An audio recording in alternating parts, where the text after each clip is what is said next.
Hello guys, today we're going to be doing a video on Forza Horizon 5 using the Steam Deck. We're going to be playing the game at 800p and we're going to be starting it off with the very low settings. As always, if you like what you see, let's up to the channel with high resolution as well. Alright, let's get going. Now I'll be testing out the very low preset, the low preset, the medium preset, the high preset as well, and the ultra preset, all depending how it runs. And I'll also be testing out the Hot Wheels DLC at the end of the video as well.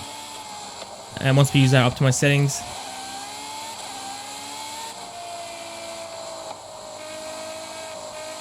The game's running quite well for now. We just had a massive stutter or a massive slowdown around that corner. But as you can see, for the most part, we are holding 60 FPS on the very low settings. This game is quite easy to run at this point after all the updates. But that's on Windows, so we're playing on Linux right now, so it's a whole different game at this point. And optimization isn't perfect, as you can see. We are getting a lot of slowdowns, a lot of stutters. Even though FPS is still high up there in the 60s, the 50s to 60s. The FPS is uncapped, by the way, on the SteamOS side and the game side, but it's not going above 60, even though our usage is around 50% to 60% for CPU and GPU as well.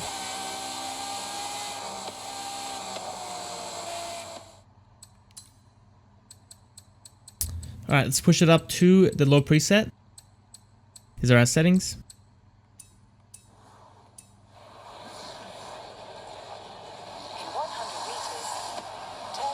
Now, as you can see, while at the festival, we're getting a lot of slowdowns. It's pretty unplayable, the festivals, can't even lie.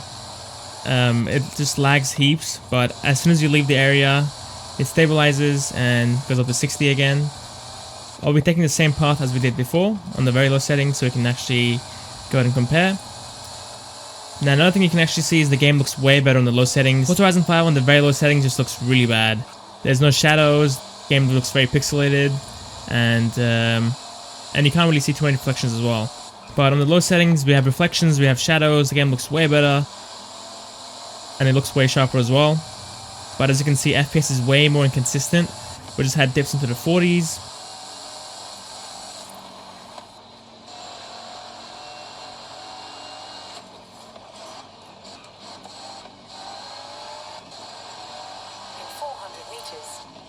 Now, the thing I've actually realized is that when we get those slowdowns or huge stutters, our CPU usage goes up.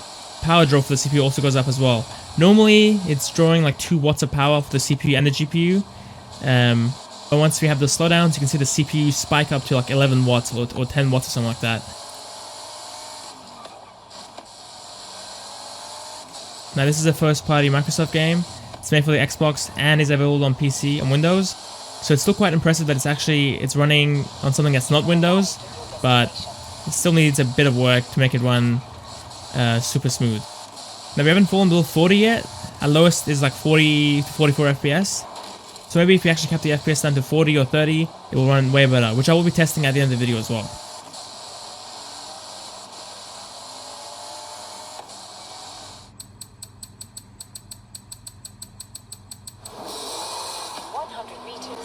Jumping up to the medium preset now. Let's leave this festival area since it's so intensive. As you can see, the power draw on the CPU is at 10 watts right now all by itself, so it's taking away the power from the GPU. That's why our GPU clocks are all the way down to like 700 megahertz. Well, it's at 900 right now as we leave the festival. So this seems to range between the 30s to the low 50s. It's very inconsistent and it feels quite laggy at this point. The game does look pretty fantastic at medium settings. I think low or medium is probably the sweet spot. I would go with medium actually, to be honest. And I would cap the FPS to 30, even though 30 FPS isn't ideal for racing games. You want to go with 60 since the cars feel more responsive. But I think a 30 FPS lock might be the thing to do, just to give us more consistent frames and also a better battery life as well, hopefully. We are pulling 24 watts right now, which is actually not that bad. Normally in those demanding games, you're pulling 28 watts or something like that, which gives us an hour and a half battery life. And on medium settings with an uncapped frame rate, we're pulling 20 to 25 watts, which is a lot lower than what you would expect.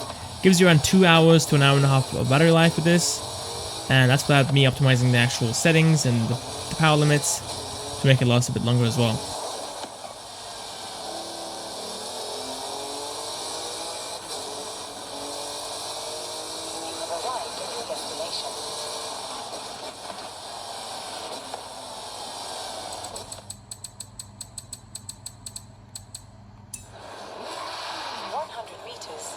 Alright, we have to skip the high and ultra settings because the game just crashes. It will last a couple of minutes, but then after that it will just shut down and take you back to the Steam homepage. So we're skipping them, and I went ahead and actually used the medium preset as a base, and I turned off the anti-aliasing and I lowered the shadow quality, and everything else is basically set at stock. I went ahead and actually capped the FPS on the SteamOS to 30, and I capped the FPS in-game to 30 as well, with VSync enabled as well. And as you can see, the game's running way better. We're still getting some stutters, but it's very minor and it's not happening as often. It's still happening quite a bit in this area, but especially in the festival area, it wasn't as bad as what it was before with an uncapped frame rate running at 60 FPS. The car isn't as responsive as 60 obviously, but it's still very manageable and it feels really good as well to drive. If you're going to play this game with the Steam Deck, I would go ahead and cap the FPS to 30 and play either on low or the medium preset.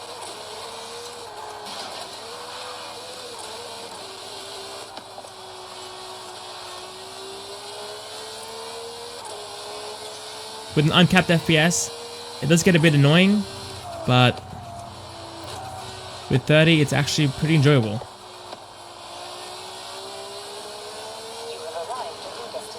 Now I'm going to try out the 40 FPS lock as well, see if that's actually doable, because we did fall into the 30s beforehand on medium settings, but yeah, we'll see how it does. But 30 FPS has been really good so far.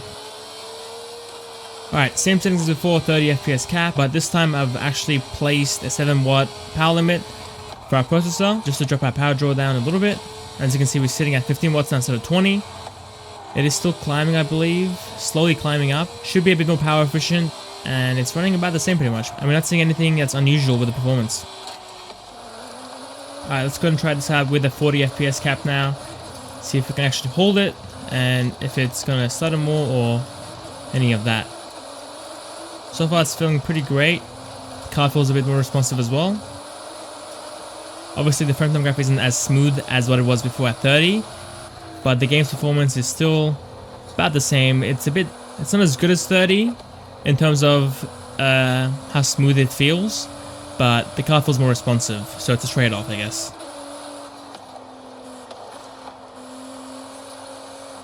And after this, we're going to go ahead and try out the Hot Wheels DLC. From what I've tested, it runs about the same as the main world, but could be different, who knows.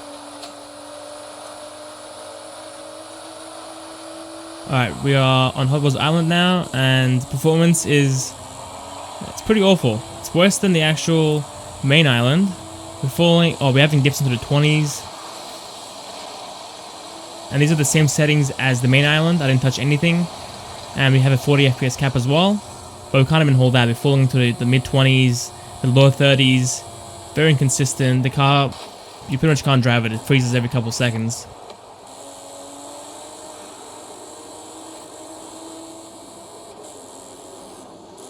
Alright, now with the 30 FPS cap, it's actually running okay for now. We are holding 30 quite well. By the way, you don't have Not to stuttering travel here at the park. from what I can feel. Oh, there we go. It's back. And one thing I forgot to mention is that I disabled the power limit for the 40 FPS on the main island and on Hot Wheels Island, so we're not using a 7-watt power limit, so we're giving it the best chance possible to run well. And it's still not running well at all. Now using the interior camera, it's smoother, but I just can't see anything. I don't know where I'm driving. It's very hard to see where I'm going. Okay, it is still stuttering as well. It's not perfect, but it's not as bad as being on the exterior cam. Alright, that's it for the video, guys. Hope you enjoyed it. Hopefully you found it useful. If you did, give it a like. And subscribe to the channel if you have Richard as well. Alright, see you next time.